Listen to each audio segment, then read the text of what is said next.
Friday practice at Monaco is over, and the fastest driver of the day, to the surprise of quite a lot of people, was Charles Leclerc and Ferrari. But what did we learn? Well, in today's video, I'm going to be taking a look at the data and doing a data analysis from Friday practice. If you enjoyed the video, then please hit the like button and subscribe for more F1 content. Now though, let's get into the video. As usual, I'll be talking about the top teams later on, so please do stick around for that. Yep. Friday practice in Monaco is over, and it was a day filled with incidents. We saw early on in FP1, Charles Leclerc went off track and then got involved in a crash with Lance Stroll, as Stroll came across Charles Leclerc, and we also saw plenty of drivers going off at Saint-Devote in a typical Monaco Friday. In FP2, we saw Isack Hadjar in the wall twice, and we also saw Oscar Piastri in the wall at Saint-Devote, so it was a very hectic day overall. We also got to see plenty of use from the C6 tyre, as it looks like it will perform better than it did in Imola, which was to be expected. The slower speeds mean that the tyres are not being abused in the same way, and we got to see the drivers run multiple push laps before the tyres started to go off. So how did the lap times change from FP1 to FP2? Well, let's compare Charles Leclerc's lap time to see how things changed. And when you look at these two laps, you can see that even though the top speed at Monaco is very low, there is a difference between the two sessions, showing how power units have been turned up just a little bit, plus also how much more grip there is, as the circuit evolution around Monaco is absolutely massive. The largest difference in speed seems to come from the mirror boat at turn 5. Charles Leclerc reaches 224 km per hour in FP2, but only 211 km per hour in FP1. But the spot where Leclerc makes most of the time is on the exit of turn 8, also known as Portier. The reason for this is because Charles Leclerc has so much better traction, and then carries that advantage with having better traction all the way down the straight, and that's because in FP2 there is a lot more grip, so he just gets a better exit, and he gains that through the tunnel all the way into the Nouvelle chicane, which is also known as turn 10 and 11. Between the two sessions, the lap times improved by 0.6 of a second, which is honestly not as much as we have seen in the past around Monaco. So we've seen how the lap times changed, but now let's take a look at the top speed that the teams are able to reach, and what can we see here? Well, the very first thing we can see is just how slow Monaco is compared to anywhere else.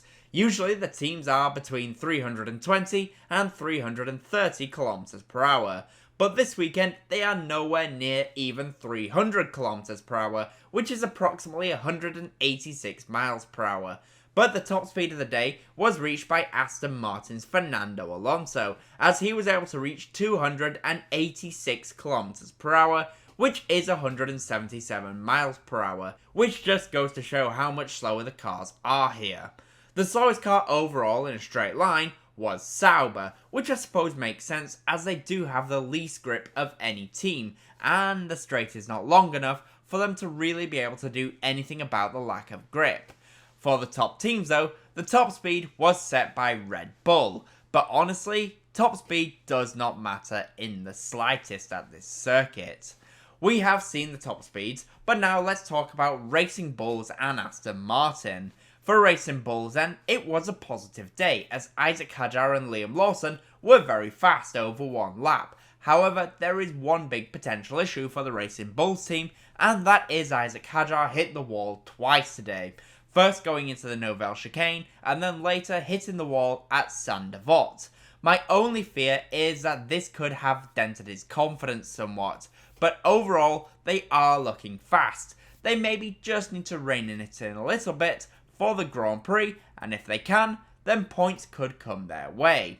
Another team, or at least driver, who had a strong day is Fernando Alonso in the Aston Martin, as Aston Martin are once again looking stronger than they were earlier in the season, and Alonso was just looking fast. This is the first weekend with Adrian Newey at the circuit, and I just wonder if he has given a little bit of a helping hand with setting the car up for the weekend. It will be interesting to see how both teams get on tomorrow. I just want to say if you are enjoying the video so far, then I would really appreciate it if you hit the like button and subscribe for more F1 content. I also have a membership channel which you can join if you hit the button down below. But now, let's get back to the video and let's talk about Ferrari. For Ferrari then, what a solid day it turned out to be for them. Going into the weekend, the thoughts were that Ferrari would be struggling as slow speed corners have been a weakness for them so far this year.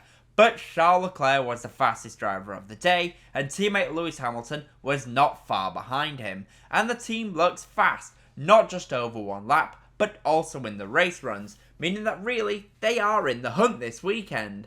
Let's compare the one lap pace though of both Lewis Hamilton and Charles Leclerc, so we can see where the differences were between them. And when you take a look at these two laps, the main area where Charles Leclerc has the advantage is on the exit of corners. You can see when you look at the speed trace, Leclerc is often getting back onto throttle sooner than Lewis Hamilton, showing that he does have excellent traction. This could explain why he is so strong at the twisty section, as he is constantly getting back onto throttle sooner than his teammates. But Lewis was much stronger going into the Nouvelle chicane and gained back a lot of time that he lost. For Ferrari, overall this was a very impressive day, and it will be interesting to see if they can keep it up for the Grand Prix. For Red Bull then, Friday at Monaco was not as strong as some of the competition, but if there is one team that recovers better than anyone else from Friday to Saturday, then it is Red Bull. They always have things turned down, also more than their rivals, and they are the best team at finding pace overnight. However, this was always going to be a difficult circuit for them, and one where they should have struggled more based on recent performance. And well, it looks like that could be the case this weekend so far.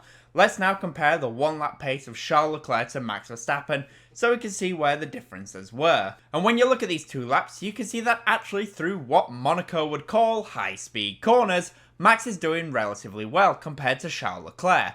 But through the slower corners midway round the lap, Leclerc is just much faster than Max Verstappen. Leclerc got incredible traction on the exit of Portier and carried that advantage all the way through the tunnel. This is where I would expect Red Bull to lose the most time, and well, they did.